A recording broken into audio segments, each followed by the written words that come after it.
চতুর্থবারের জন্য আমাদের জননেত্রী মুখ্যমন্ত্রী হিসেবে মমতা ব্যানার্জিকে দেখতে চান তো? সবাই জোরে বলুন জয় বাংলা।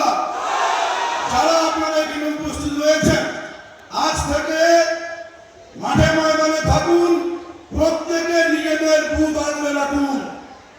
দাঁতন এবং কেশিয়ারি সমস্ত কর্মী সমর্থকদের উদ্দেশ্যে বলছি আমি, দয়া করে নিজেদের বুথ আগলান। এবারে আমাদের লড়াই হবে, প্রত্যেকে নিজেদের বুথকে আমরা আগলে রাখবো। বিজেপিকে 1 ইঞ্চি মাটি দেব না, এটা হবে আমাদের লড়াই। আমার বক্তব্য বলার বেশি অবকাশও নেই। অনেকে রয়েছেন, আপনারা এসেছেন আমাদের নেবার কথা শুনতে।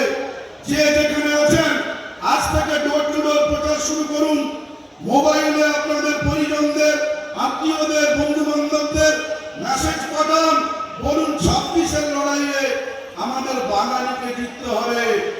অনেক প্রশ্নের উত্তর দেওয়ার পালাই নির্বাচন, ভুলে যাবেন না বাংলাকে কিভাবে আর্থিক দিক দিয়ে বঞ্চনা করা হয়েছে।